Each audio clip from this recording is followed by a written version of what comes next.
경험을 말씀으로 점검하라. 두 번째 시간 말씀 함께 나누겠습니다. 자, 지난주에 함께 나눴던 말씀하고 이렇게 이어집니다. 그래서 지난주에 드렸던 말씀 잠깐 우리가 한번 상기하도록 하겠습니다. 자, 11장은 유대인을 포기하지 않는 하나님에 대한 말씀이지만 자신의 경험을 절대시하는 그러한 신앙에 관하여 11장 안에서 우리가 봐야 되는 질문이 있다고 했습니다.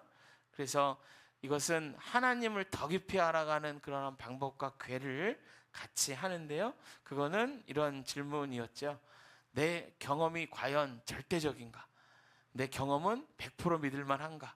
그래서 내 경험으로만 하나님을 알 수 있다고 말하는 것, 그것이 바른 것인가? 이것이었어요.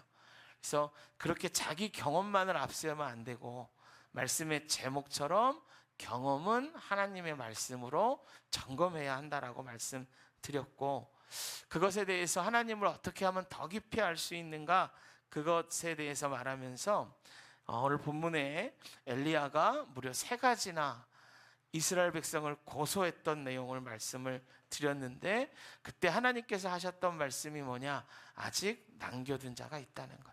할렐루야. 이스라엘 백성들, 그리고 엘리야 시대, 그때 엘리야의 눈에는 정말 이스라엘이 버려진 것 같고 벌받아 마땅한 민족이고 아무것도 남은 것이 없는 것처럼 보였으나, 성경을 통하여 사도 바울이 보니 엘리야 시대도 그렇고 지금도 하나님께서는 남겨둔 자를 남겨두시고 은혜로 그들을 붙드시고 계시는 하나님이었다라는 거죠. 할렐루야. 그래서 자기의 경험, 그거에만 그치지 않고 말씀을 통해서 점검하면서 하나님을 더 깊이 알아가는 사도 바울의 모습을 지난주에 함께 말씀을 드렸습니다. 오늘은 그 더 깊이 알게 된 하나님 앞에 우리가 어떤 모습으로 살아가야 하는지, 그러니까 지난 시간에는 그 바울이 말씀을 점검함으로 알게 된 하나님이 어떤 하나님인지를 말씀드렸다면, 오늘은 그 하나님 앞에 우리가 어떻게 살아가야 하는지를 함께 말씀을 통해서 보도록 하겠습니다. 자, 5절에 보면은 이렇게 말해요. 남은 자가 있다라는 거예요. 할렐루야. 우리는 이 말이 우리에게 은혜가 돼야 돼요. 은혜가 돼야 돼. 남은 자가 있다는 거예요. 엘리야 시대에도 4절에 보면 바알에게 무릎 꿇지 아니한 사람 7,000명이 있었다라고 말합니다. 그런데 이 사람들의 특징이 있어요. 이 사람들은 자기 힘으로 남은 사람들이 아니에요. 그들을 남겨두신 분이 있다라고 말하는 거죠. 그래서 이스라엘 백성 모두가 바알에게 무릎 꿇고 아합이라는 거대한 권력 앞에서 하나님을 버렸던 그 시대에 그를 남겨두신 분이 어떤 목적을 가지고 그들을 남게 하셨다라고 얘기하는 것. 여러분, 이게 4절입니다. 여러분, 4절 한번 손으로 짚어보실까요? 4절 한번 같이 읽어볼게요. 4절. 자, 누가 남기셨고 남기신 목적은 뭔가를 4절을 통해서 한번 봅시다. 4절 시작. 그에게 하신 대답이 무엇이냐? 내가 나를 위하여 바알에게 무릎 꿇지 아니한 사람 7,000명을 남겨두었다 하셨으니. 자, 남기신 자, 남기신 분 누구예요? 하나님이죠. 여러분, 하나님이 남겨두셨어요. 남겨진 목적이 누구를 위해서 남겼다고 지금 말합니까? 하나님 당신을 위해서 그런 거예요. 하나님 당신을 위해서. 여기서 내가 나를 위하여, 이건 하나님이죠. 하나님이 남겨두셨고요. 그 목적은 하나님 당신을 위해서 그러신 거예요. 하나님을 위해서 그러셨다는 거예요. 그런데 여러분, 우리가 이 말에 대하여 이스라엘을 위해서가 아니라, 누군가를 위해서가 아니라, 나를 위해서가 아니라 하나님 당신을 위해서 그렇게 하셨다라는 말에 좀 불편함을 느끼는 사람들이 있어요. 이런 사람들은 신앙생활을 이렇게 생각하는 거예요. 하나님이 존재하시는 이유는 나에게 복을 주시기 위해서 존재하신다라고 생각하는 거예요. 그래서 하나님은 절대적으로 나를 위한 하나님이 돼야지 하나님을 위한 내가 되는 것은 용납이 안 되는 겁니다. 여러분 솔직하게 한번 우리가 이 시간에 생각해 보세요. 신앙생활하는 우리가 나를 위한 하나님으로 믿고 있습니까? 아니면 하나님을 위한 나로 그렇게 신앙생활을 하고 있습니까? 여러분 이 주어의 차이인데 이건 엄청난 겁니다. 엄청난 거예요. 여러분 성경은 이렇게 말해요. 분명하게 말해요. 여러 곳에서 말해요. 당신의 이름, 하나님의 이름을 위해서 우리를 인도하고 우리를 도우시며 당신 하나님의 이름 때문에 우리를 보호하신다라고 말씀하세요. 이게 성경이 말하는 거예요. 대표적으로 시편 23편이 그렇죠. 우리가 잘 아는 다윗의 시 아닙니까? 이 다윗의 시는 다윗이 인생에 대한 고백이에요. 자, 한번 읽어드릴게요. 한번 보세요. 여호와는 나의 목자시니 내게 부족함이 없으리로다. 그가 나를 푸른 풀밭에 누우시며 쉴만한 물가로 인도하시는도다. 내 영혼을 소생시키시고 자기 이름을 위하여 의의 길로 인도하시는도다. 내가 사망의 음침한 골짜기로 다닐지라도 해를 두려워하지 않을 것은 주께서 나와 함께 하심이라. 주의 지팡이와 막대기가 나를 안위하시나이다. 주께서 내 원수의 목전에서 내게 상을 차려주시고 내게 기름으로 내 머리에 부으셨으니 내 잔이 넘치나이다. 이거는 다윗의 놀라운 고백이에요. 여러분 한 사람의 인생을 이렇게 하나님이 인도하신다. 이거 놀라운 일이죠. 이런 인도함을 받는 인생을 산다. 이거는 얼마나 놀라운 축복입니까? 그런데 하나님 왜 이렇게 하시나? 3절 보면 이렇게 얘기하는 거예요. 자기 이름을 위하여. 하나님 당신을 위해서 그러시는 거예요. 오늘 4절 우리가 같이 읽었는데요. 똑같아요. 그에게 하신 대답이 무엇이냐? 내가 나를 위하여. 이렇게 얘기해요. 내가 나를 위하여. 바알에게 무릎 꿇지 않은 7,000명을 남긴 이후 하나님 당신의 이름 때문에 그런 거예요. 그래서 5절에서 이렇게 말합니다. 그런즉 지금도 은혜로 택하심을 따라 남은 자가 있느니라. 이 말은 뭐예요?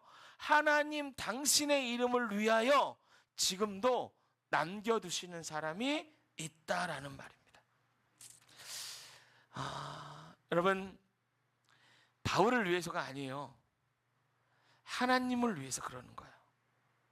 그러면 하나님이 이렇게 말씀하시는 이유가 뭘까요? 우리는 다 그래요. 나를 위해서 뭔가를 해주셔야 우리가 은혜가 되는 거 아닙니까? 그죠? 나를 위해서 뭔가를 해주셔야지. 하나님이 내가 이렇게 예수 믿었는데 나를 위해서 뭔가 해주셔야지. 내 병도 낫게 해주시고 내게 복도 주시고 내가 땅을 사면 땅값도 좀 올려주시고 하나님 나를 위해서 그러셔야지. 여러분 이 로마서가 로마 교회에 쓰는 편지란 말이에요. 그럼 사도 바울이 그렇게 쓸 수도 있지 않겠어요? 로마 교회를 위해서 남겨둔 자가 있다. 유대인 그리스도인들에게 너희들 어려운 상황에서 믿으니까 유대인 그리스도인들을 위하여 남겨둔 자가 있다. 이렇게 말해도 될 것 같은데 하나님은 애들 말로 짤없이 그냥 나를 위해서 당신의 이름을 위해서 그랬다라고 말하는 거예요. 여러분 하나님이 이렇게 말씀하시는 이유가 뭔가? 여기에는 여러분 놀라운 은혜가 숨어 있어요. 그래서 우리가 그걸 알아야 신앙생활이 올바로 정립이 돼요. 그걸 알아야 우리 신앙생활이 힘들지 않아요. 그걸 알아야 우리 앞에 닥치는 고난에 대한 바른 이해가 정립이 돼요.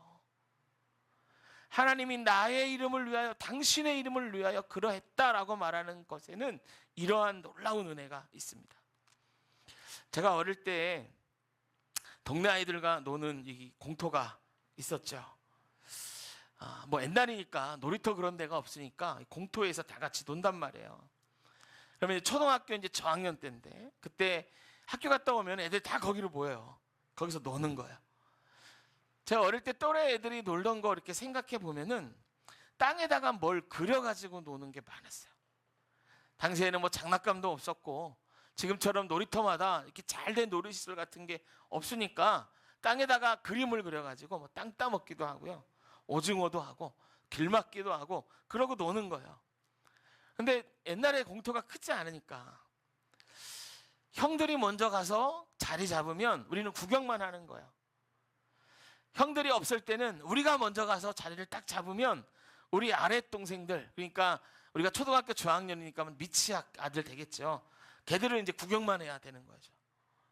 이게 여러분 공터의 룰입니다. 이건 누구도 깨면 안 돼요. 아이들끼리 지켜야 돼요. 근데 이걸 깨면은 이제 혼나는 거예요. 그게 이제 악목적인 룰이거든요. 그런데 어떤 날에 이제 공터에서 우리 같이 놀고 있는데 잘 못 본 아이가 한 명 공터로 나온 거죠. 그래서 우리가 놀면서 제가 어릴 때 생각하기를 이게 이사 온 지 별로 안 되나 보다 그랬던 것 같아요. 근데 얘가 이사 온 지 얼마 안 돼가지고 공터의 룰을 모르는 거야. 계속 까보는 거예요, 형들한테. 우리가 노는데 자기가 놀고 싶은데 끼워주지도 않고 막 이러니까 좀 약이 올랐나 봐요. 그래서 우리가 이제 그냥 모르는 애니까 놔두자 그래서 놔뒀단 말이에요.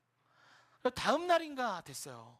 근데 그 아이가 또 나왔어. 또 그때도 이제 우리가 놀고 있었는데, 근데 이때는 얘가 겁도 없이 한 발짝을 더 나가요. 우리가 땅에다가 그림을 그리고 노는데 그걸 막 지우는 거야. 여러분, 오징어를 하려고 그래도요, 이게 아주 막 그 정밀하게 이렇게 그려야 나중에 싸움이 안 납니다. 내가 죽었네, 네가 죽었네 이런 거 싸움 안 나거든요. 길막기를 하려고 그래도 이거 잘 그려야 돼요. 선이 명확하지 않으면 나중에 애들끼리 싸운단 말이에요. 근데 애가 그런 걸 그려놓은 그 금을 막 다 지우는 거야. 발로 막 지우고 깔깔거리고 놀리고. 근데 그 난이도가 높은 그런 게임도 있었거든요. 이 동그라미를 그리고 꽃잎을 이렇게 그려서 해바라기라는 놀이가 있었어요. 꽃잎을 그려. 그러면 이제 그 꽃잎으로 막 뛰어다니는 거 이렇게. 그러면 술래가 안에서 잡아가지고 채요. 그러면 끌려가면 이제 지는 거고. 근데 그거 생각해 보세요. 동그라미 그리고 꽃잎 그리고 해바라기를 그려야 돼. 근데 이제 그런 걸 그리는데 얘가 막 지우는 거야, 발로. 막 지우고 웃고 우리를 약올리고 형들을. 이 공터의 룰을 전혀 모르고 얘는 선을 넘은 거죠. 그럼 이제 어떻게 됩니까? 형들한테 불려가갖고 혼나는 거예요. 근데 아직도 제가 본인 막 일어나 얘기를 하니까 우리는 걔를 혼내지 못했어요. 한마디도 못했어, 걔한테. 이렇게 막 우리를 약올리는데 왠지 아세요? 아빠랑 같이 있었어요. 얘가 우리 그린 그림을 확 지우고 아빠 뒤로 도망가. 자기 아빠 뒤로. 그러니까 막 너무 화가 나는데 뭐라고 할 수가 없는 거야. 자기 아빠가 있는데 또 지우고 막 웃으면서 자기 아빠 뒤로 숨고. 그러니까 우리가 어떻게 하지를 못해. 여러분, 하나님께서 내 이름, 나의 이름이 아니라 당신의 이름을 위해서, 당신을 위해서 행하신다. 이게 무슨 말이냐면 하나님이 함께 하신다라는 도장을 찍은 거야. 할렐루야. 여러분, 어떤 일이 하나님이 내 이름 때문에 한다라고 말하는 건 그 일에 대한 보증을 쓰신 거예요. 하나님이 직접 보증 쓰신 거예요. 그래서 그 일이 되어질 때에는 막아설 자가 없는 겁니다. 그래서 하나님이 작정하시는 일은 꼭 이루어지는 거예요. 왜? 내 힘이나 내 능력이 아니라 능력 많으신 하나님이 함께 하시기 때문에 그래요. 그게 여러분, 하나님 이름을 위해서 하신다는 거예요. 할렐루야. 그러면 이렇게 하나님이 함께 하시는 삶을 사는 자는 어떤 삶을 살아가는가? 여러분, 7절 보세요. 7절 한번 같이 읽어볼까요? 7절 시작. 그런즉 어떠하냐? 이스라엘이 구하는 그것을 얻지 못하고 오직 택하심을 얻은 자가 얻었고 그 남은 자들은 우둔하여 졌느니라. 그러면 여기서 말하는 택하심을 입은 자가 궁극적으로 얻게 되는 구체적인 삶이 무엇인가? 여러분, 구원받은 백성의 삶이지만 지난주에 우리가 에레미야서, 수요일날 에레미야서를 봤는데 에레미야 13장 1절 같이 우리가 봤거든요. 그 에레미야서에는 이스라엘이 하나님 백성 되었을 때 궁극적으로 그 백성으로 무엇을 하게 하려고 하셨는지 하나님의 플랜이 나와요. 빅피처죠. 큰 그림이 나와요.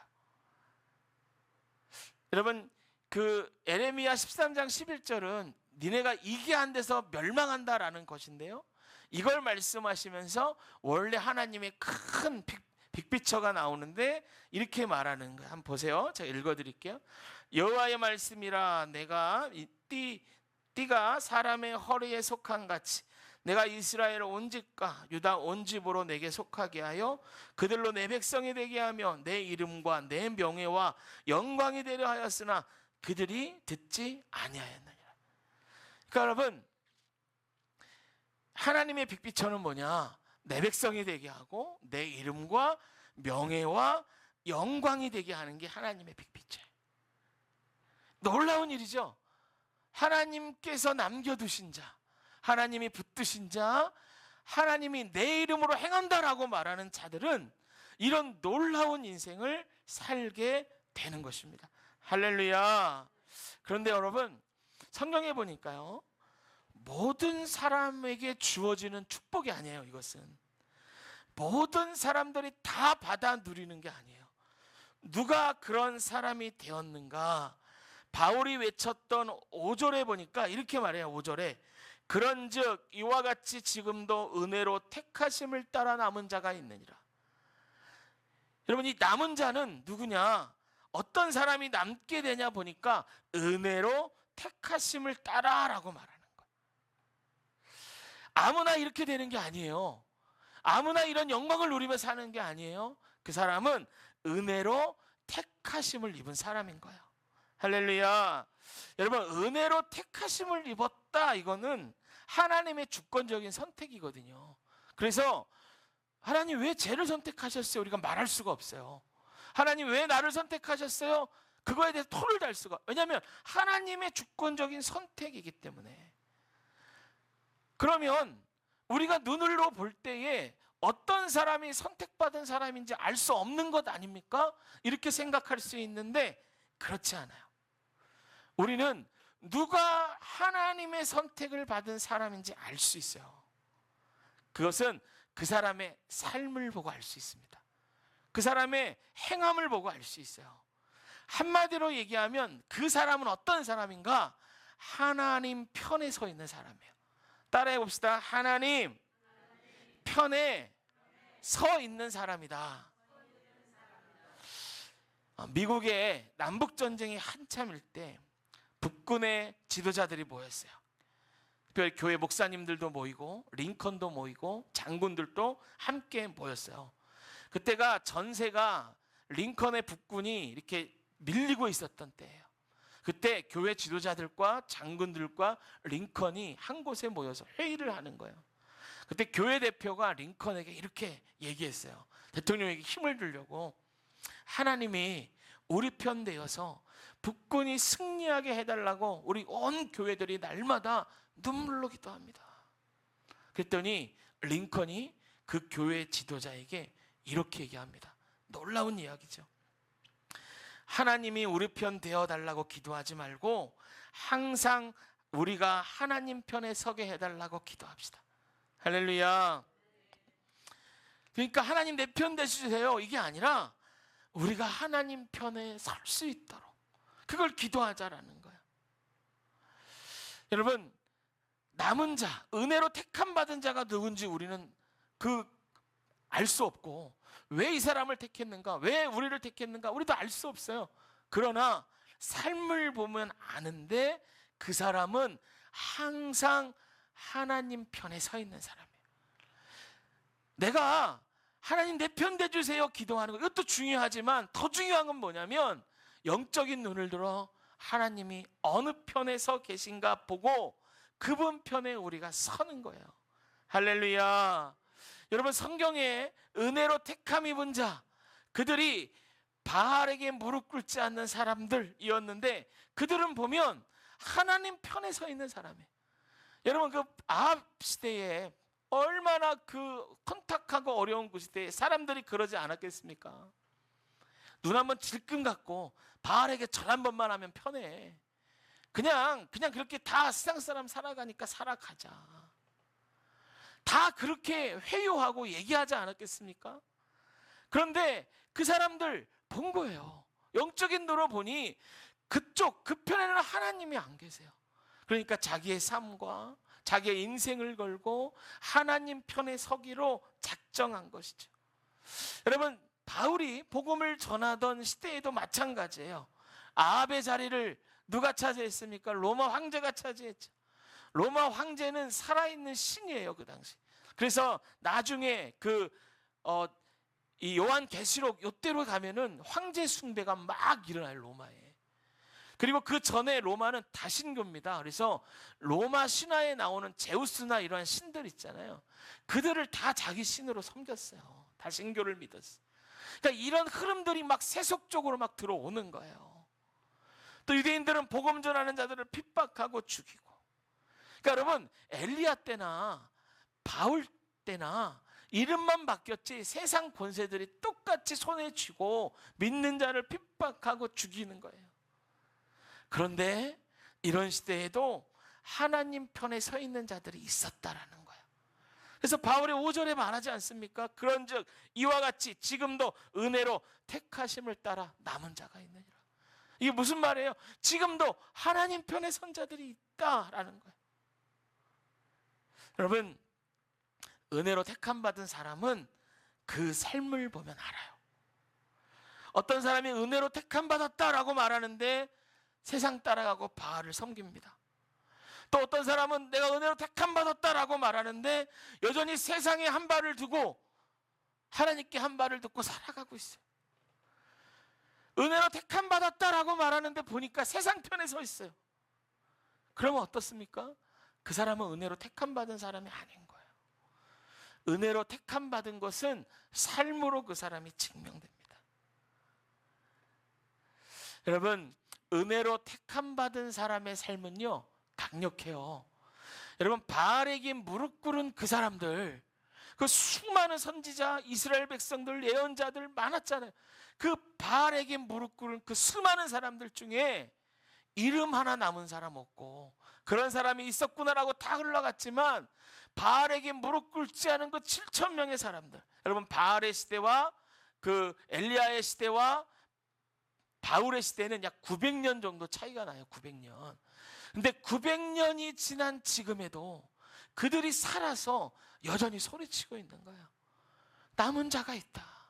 그러면서 그들의 삶을 통하여 바울 같은 사람이 하나님을 더 깊이 배우는 거예요. 하나님 어떤 사람인가? 엘리야 시대에 그들을 남겨두신 것을 보니까 우리 이스라엘 백성을 절대로 포기하지 않는 분이다. 붙드시는 분이다. 그걸 아는 거죠. 여러분, 사도 바울 시대, 지금 우리가 사는 시대 2000년 차이가 납니다. 근데 2000년 전에 사도 바울이 지금도 살아서 소리치는 거예요. 어렵고 힘들고 두려움이 많고 하나님이 믿는 게 어려워지는 이 시대에도 하나님은 남겨두신 자들이 있다는 거예요. 할렐루야. 지금도 남겨두신다는 거예요. 그 사람들은 다 누굽니까? 하나님 내 편 대주세요 이 기도하는 사람이 아니라 자기가 하나님 편에 서는 사람들인 줄로 믿습니다. 할렐루야. 여러분, 세상이 흘러갈수록 지금 시대가 여러 가지로 예수 믿기 쉬운 시대가 아닙니다. 점점 어려워지는 시대인 것 같고, 우리가 청년 시절 갓 예수를 믿었을 때 결단하는 것 이상으로 더 결단해야 하나님을 더 잘 섬길 수 있는 시대가 지금 시대인 것 같아요. 그러나 은혜로 택함 받은 자들은 여전히 하나님의 보호하심과 하나님의 놀라운 사랑 안에서 살아남아 세상 가운데 소리칠 줄로 믿습니다. 할렐루야. 여러분, 우리는 지금 어느 편에 서 있습니까? 우리는 지금 어디에 있습니까? 여러분, 우리가 우리 자신을 한번 돌아봐야 됩니다. 하나님 편에 서 있어야 될 줄로 믿습니다. 여러분, 제가 어릴 때 그거 말씀드렸죠. 공터에서 있었던 일. 마귀는 그렇습니다.